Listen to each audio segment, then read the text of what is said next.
તો હલો મારા વાલા ખેડૂત મિત્રો, સ્વાગત છે ફરી એકવાર મારી યુટ્યુબ ચેનલ હાલારના ધબકારાની અંદર। ખેડૂત ભાઈઓ, આપણે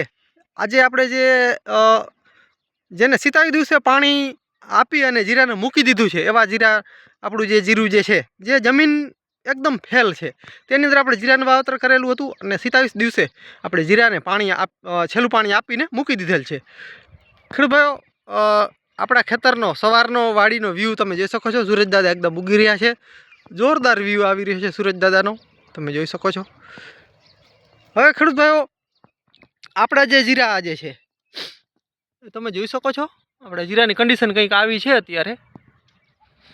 હવે ખેડૂત ભાઈઓ, તમને એ પણ જણાવી દઉં, તમને એમ થશે કે જીરા તો બહુ સારા છે, પણ એમાં એવું છે કે આપણે આ જે જીરા રહ્યા આટલા જે 5-6 કિયારા જે છે તેને પાણી આપેલ છે। એનું કારણ એ છે કે અહીંયા એકદમ આપણે જે વાવનો જે ગાર હોય તે ગાર છે અને એકદમ નાનું પારું છે, તમે જોઈ શકો છો। અહીંયા પારું પૂરું થઈ જાય, આટલું જ પારું છે, બરાબર, અહીંયાથી આટલું જ, એટલે પાણી હાવ ટૂંકું અને કાંકરાવાળી જમીન, જેથી કદાચ તમે પાણી વારીને હાલ્યા જાવ ને તો તમારો પગ ન ખૂંચે એવી જમીન છે।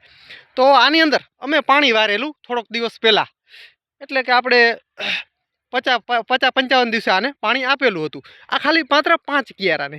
તો ખેડૂતો પાણી આપ્યું ને, જમીન સારી હોવા છતાં પણ તમે જોઈ શકો છો આ પ્રોબ્લેમ આવે છે। અમારે આ જે એક ખેતર જે છે ને તેની અંદર પાણી અમે વારીને એટલે આ પ્રોબ્લેમ આવે છે, પીરીઓ ભયંકર આવી જાય છે અને રિવર્સ વયું જાય છે। એટલે આવું ન થાય ને એટલા માટે અમે પાણી આને આપતા નથી। આપણે આ 5 જ કિયારાની અંદર પાણી આપેલું છે, તમે જોઈ શકો છો। આ ઇસ્યુ દર વર્ષે આ ઇસ્યુ આવે છે, એટલા માટે અમે પાણી નથી આપતા। અહીંયા એક જ જગ્યાએ નહીં, તમે જોઈ શકો છો, આવી રીતના છે ને ઘામાં પડતા જાય છે। આ તમે જોઈ શકો છો, અહીંયા પણ આવું થઈ ગયું, જ્યાં આને આપણે પાણી આપેલ છે, બરાબર છે। એટલે પાણી આપીને એટલે આ જમીન જ એ ટાઈપની જે છે કે રાખોડી જમીન અને પોષક તત્વો વગરની જમીન હોવાથી દેશી ખાતર બિલકુલ નથી, જેથી કરીને આ ઇસ્યુ આવે છે। હવે ખેડૂત ભાઈ, આ આપણું જે જીરું જે છે છેક વાં સુધી, બરાબર છે, આપણે 4 વીઘાનું મારા અંદાજ પ્રમાણે આ જીરું છે। આની અંદર આપણે 27 દિવસે પાણી આપી અને મૂકી દીધું છે જીરાને, છતાં પણ તમે જીરું જોઈ શકો છો। આ જમીન જ ખેડૂત ભાઈ એવી છે કે આ પાણીનો થોડો ઘણો સંગ્રહ કન્ટિન્યુ કાયમીને માટે કન્ટિન્યુ રાખે છે, એટલે આ જમીનને ખરેખર બહુ પાણીની એટલી ખાસ જરૂર પડતી નથી। પાણી આપીએ તો મેં તમને જેમ જણાવ્યું એવો પોઝિશન થાય છે, તમે જોઈ શકો છો આપણા જીરા। આ ખેડૂત ભાઈ, તમને આમ થોડાક પીરાશ જેવા લાગે છે, પણ દાણા બધેમાં સારા એવા ચડી ગયા છે। ખેડૂત ભાઈ, આપણે ખાલી આ જીરાને ખાલી મહિનો દિવસનું પણ નહોતું થયું ત્યાં જ આપણે પાણી આપી દીધું, વિચાર કરો। એટલે ઓરવણથી લઈ અને 27 દિવસ થયા ને ત્યાં જ આપણે આ જીરાને પાણી આપી દીધું હતું। હાલની અંદર જો જીરામાં જો વાત કરીએ ને ફ્લાવરિંગની ને, તો કંઈક આવી કન્ડિશનમાં છે, તમે જોઈ શકો છો। જીરાની ફ્લાવરિંગ આવી રીતના દાણા ચડી રહ્યા છે, કદાચ આને પાણી આપીએ ને તો આટલા દાણા પણ ન થાય, રિવર્સ વયું જાય છે। આ ખેતરનું પ્રોબ્લેમ એ છે, પોષક તત્વો વગરની જમીન છે। આમાં પણ ખેડૂત ભાઈ, આપણે કાળી ચરમી આવેલી છે। આપણે જ્યાં પાણી વધારે આપ્યું, ઓલું માવઠામાં જે આપણે ઓલીવાડીએ જે પાણી આપ્યું તો તેમાં પણ કાળી ચરમી આવી, અને આપણે પાણી બિલકુલ ના આપ્યું તો આમાં પણ કાળી ચરમી આવી, તમે જોઈ શકો છો। આ કાળી ચરમીનું છે, બરાબર છે, આ કાળી ચરમી, એટલે કાળી ચરમી પાણી તમે સાવ ન આપો તો પણ આવે અને પાણી વધી જાય તો પણ આવે, એટલે બે સાઈડથી કાળી ચરમીનો એટેક થઈ શકે છે। તો ખેડૂત ભાઈઓ, તમે આપણા જીરા જોઈ શકો છો, આવી કન્ડિશનમાં જીરા છે। હવે પાકી જશે જીરા, જોકે આ જીરાની અંદર આપણે યુરિયા બિલકુલ નથી નાખેલ, જેને હિસાબે આપણો ઘેરો જે છે તો થોડોક પીરાશ ઉપર છેઠ સુધી રહીએ। અને બીજી વસ્તુ કે આને આપણે આ જીરાની અંદર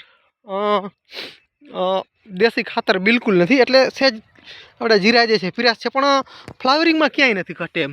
તમને વ્યવસ્થિત જો આમ નીચેથી બતાવી દઈએ તો તમે જોઈ શકો છો, આમાં દાણા સારા એવા ભરાઈ ગયા છે, બરાબર છે,